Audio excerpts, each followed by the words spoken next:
Everything that we have seen from the way Elon Musk runs his companies, he really does believe in stripping out cost. He believes in moving as quickly as possible. The other sort of interesting question to ask about Musk's intent is that he has absolutely taken this very hard right turn.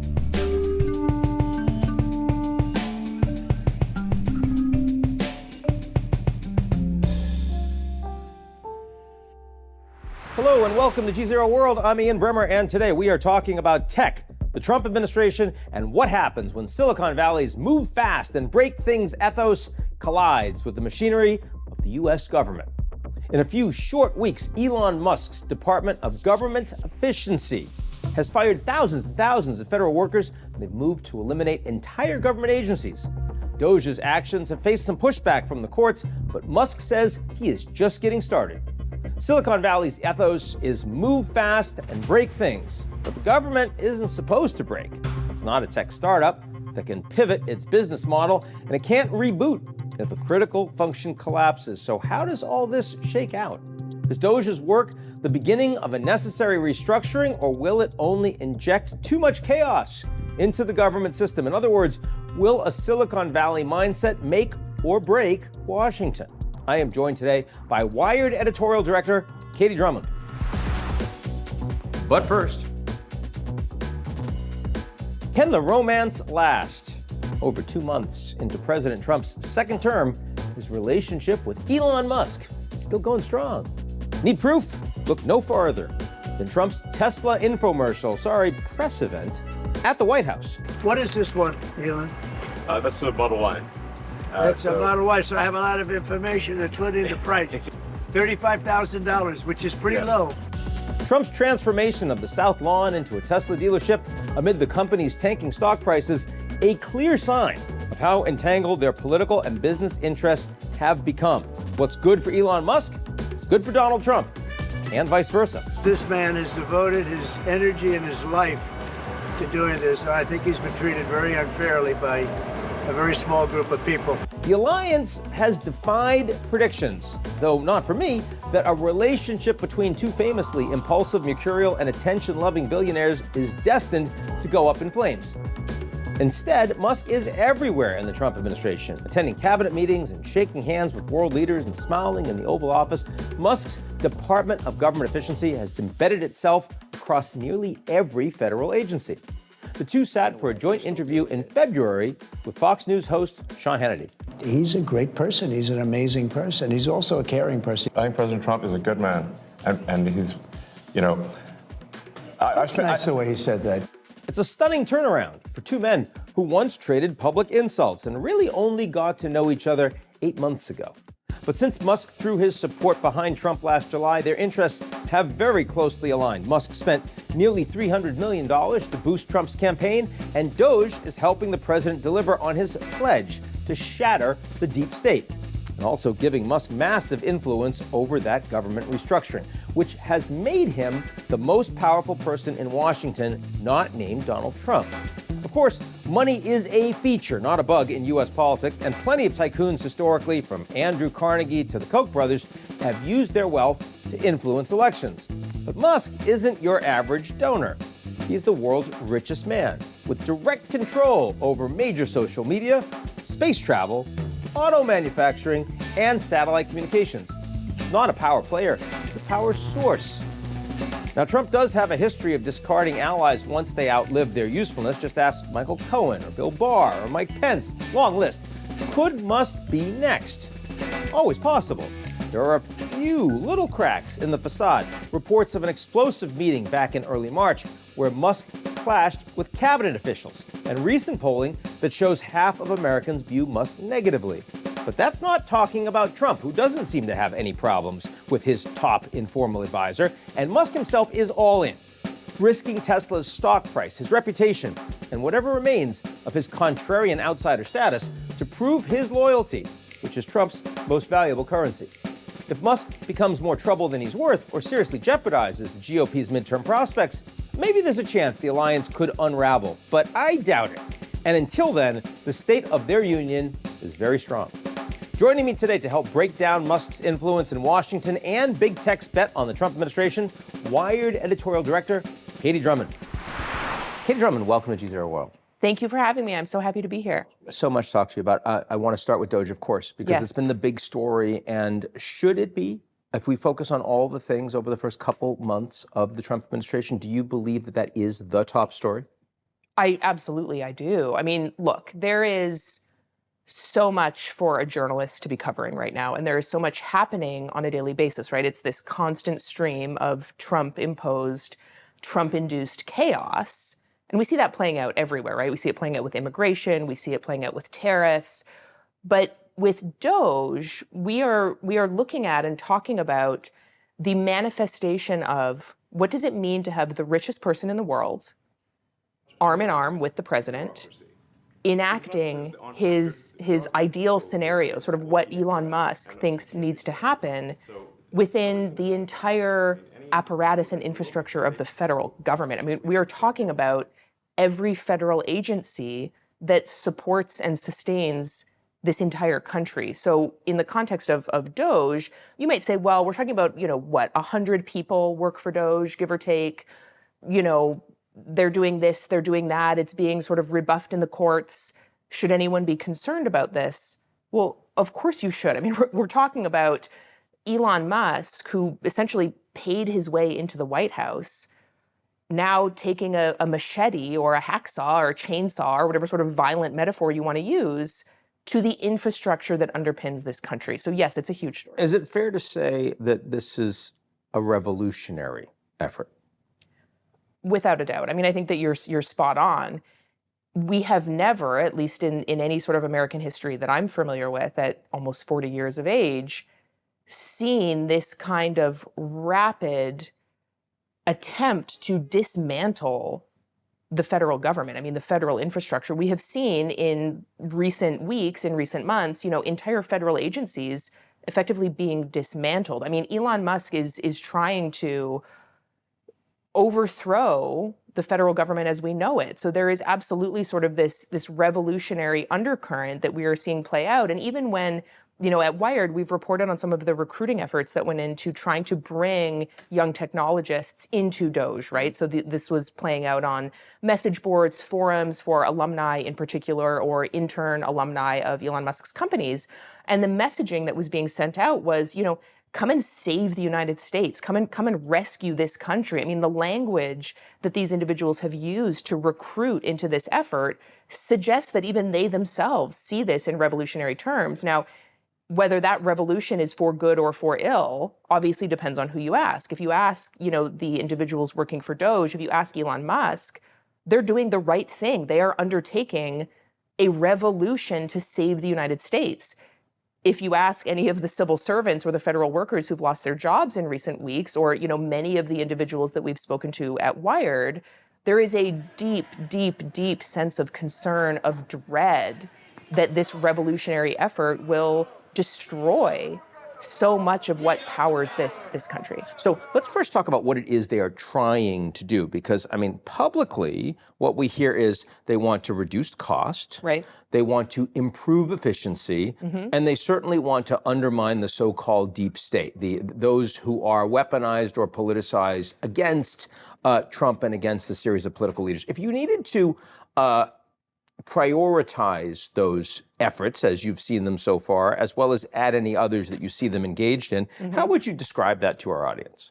So Elon Musk has publicly stated repeatedly, right, that the federal government is a sort of a rampant cesspool of fraud, of waste, of corruption, of abuse, right? So ostensibly, the goals of Doge are to go into these federal agencies and root all of that out. So when we look at what they are actually doing, I would describe it as first, sort of an attempt to access as much data as possible. So we have seen Doge operatives, whether they're going into, the Treasury or the Social Security Administration, making, attempts to access sensitive systems, right? So within the Treasury, it was, the system that pays out several trillions of dollars on an annual basis. They were trying to sort of access that system. They wanted access to look at all that data, and they wanted access to actually modify all of that data. Same goes for Social Security, right? They're looking to access the systems that provide information on every person who's ever tried to obtain a social security number. So they are engaged in this widespread effort to obtain and amass and sort of collate as much data and information from within these agencies as they possibly can. So that's sort of what I would describe as step one.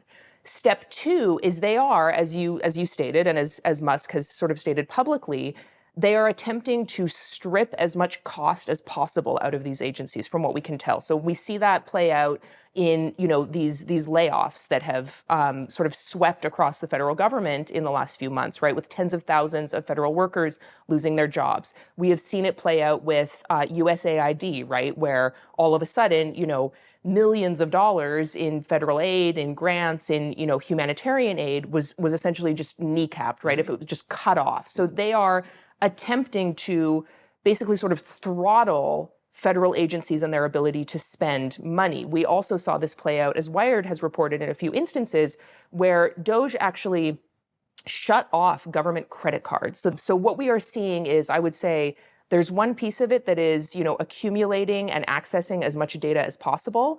And then the sort of second piece of it, I would say, is to strip as much cost out of federal agencies as rapidly as possible. So when we talk about impact and sort of the biggest thing or the most significant thing that Doge has done, over the next several months, I think we will see the impact of that kind of access, right? We know that they have accessed this data. What might that mean? And what can one do with that?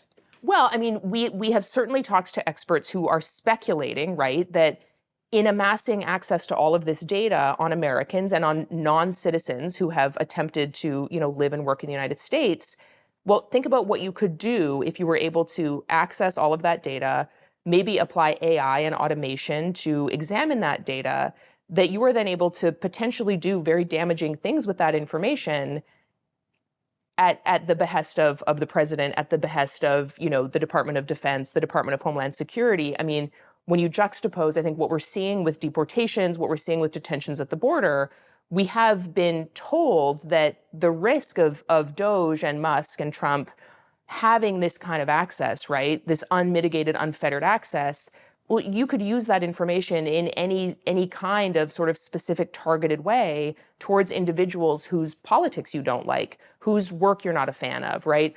Maybe who you want to audit, maybe you want to make their life particularly difficult.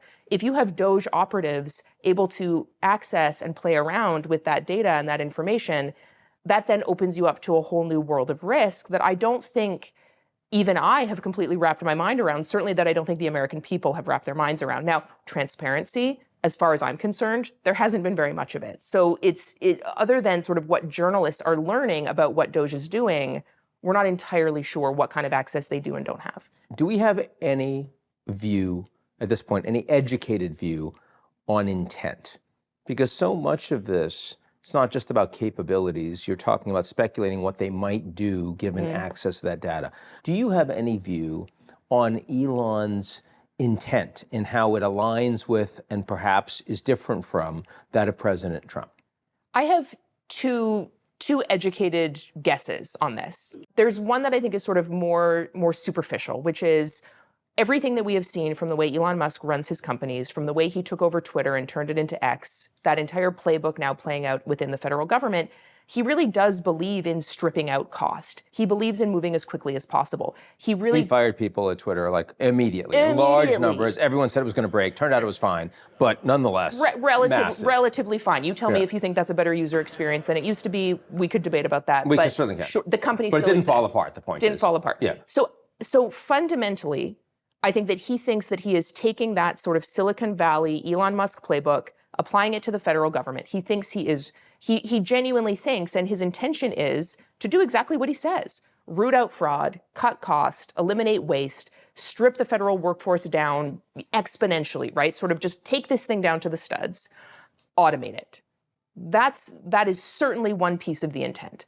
I think the other sort of deeper and maybe more pernicious and interesting question to ask about Musk's intent, and this is something I've thought a lot about, is that he has absolutely taken this very hard right turn, right? He has adopted what I would describe as, extremist far-right political views. I mean, we see it on his X account on a daily basis. And so I do think that when we talk about intent, I think it would be superficial of me to just say, well, he wants to strip the government to the studs and automate everything. Because I do think there is this ideological underpinning to all of this where it seems like he really does want to see the United States and the world take a harder right turn with regards to things like diversity, all of his comments on DEI, with regards to transgender rights. That sort of permeates so much of what he says publicly. And I would be surprised if we didn't see that play out through Doge's efforts and Musk's efforts in the government. I've certainly appreciate you explaining that. We've certainly seen in terms of his posts on X, the accounts that he engages with and personally promotes, the support of that ideology. That's very clear. Have we any evidence at this point that you can point to that of actions that he or Doge has taken that would say, I see how this ideology is playing out in his direct influence in the government? At this point, and as far as I can recall, and let me caveat by saying it has been a wild few months, I cannot think of a specific example that I could point to, but I do think it's important to introduce that idea early, right? Because I would hate to be flat-footed in 6 months when all of a sudden we are seeing Doge and Musk take actions that reflect that ideology within government, and we weren't ready to anticipate it. So mistrust but verify is what you're basically saying. Okay, fair enough. So a lot of people, I am not one of them, believe that Trump and Musk, two huge egos, aren't going to be able to get along for very long. Talk a little bit about the relationship as you have seen it between these two men that are spending an awful lot of time together. Awful lot of time together. Elon Musk's children, his son, have been photographed now several times with the president. They are one big happy family on Air Force One, from what we can tell.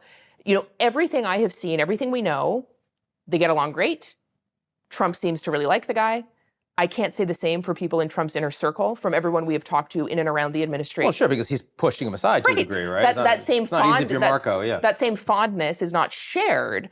But I think that Trump sees in Musk someone, one, with a very large checkbook and a willingness to write many, many checks and sort of bankroll Trump and the GOP indefinitely. Not to mention a megaphone. Of course, absolutely. And a megaphone, on social media. From everything we can tell, he seems to think that Musk is a really smart, interesting guy. So there's no reason to believe, and you're someone that's covering this very, very closely, that this relationship isn't for the duration. I would predict as of now that we see this continue indefinitely. I see no road to this relationship ending. It seems like things are going very well for the two of them interpersonally. Let's think about technology, generally speaking. You saw an awful lot of technologists that were sitting on the dais behind Trump during the inauguration. What do you see as someone who runs Wired, which is the most important magazine in this space, right? How's technology and technologists, how are they changing?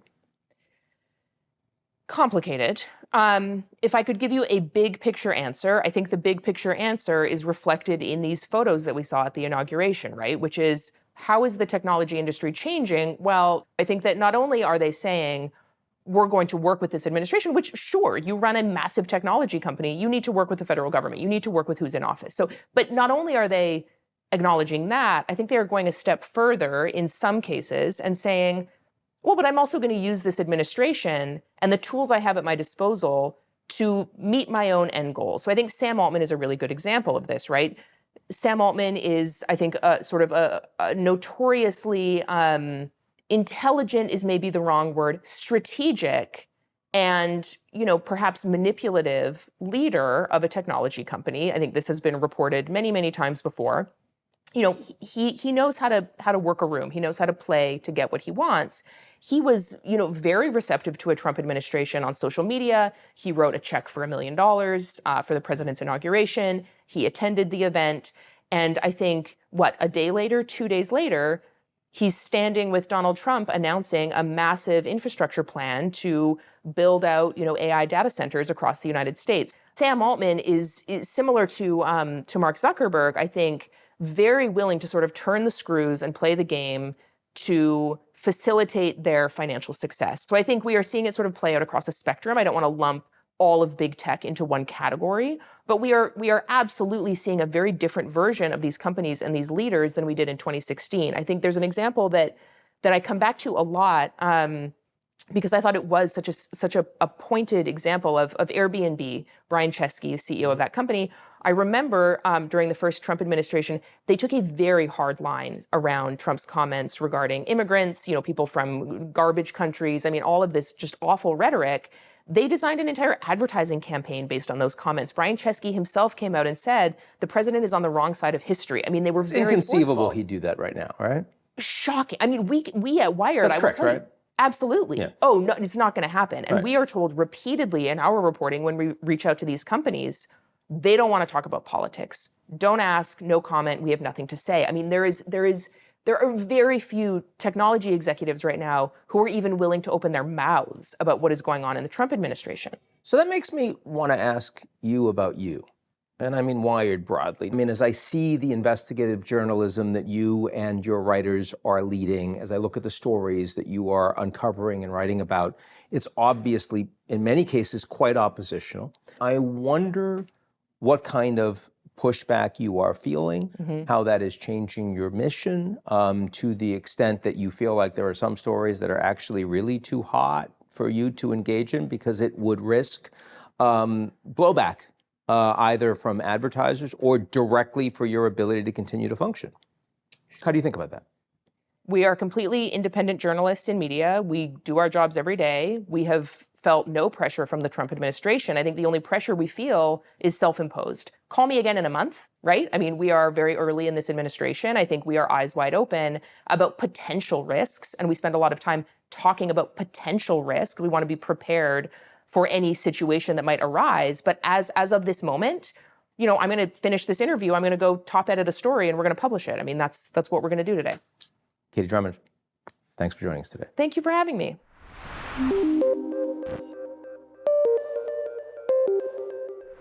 That's our show this week. Come back next week, and if you like what you see, or even if you don't, but you want to move fast and break things just like us, why don't you take a minute to sign up for our morning newsletter? It's called GZERO Daily.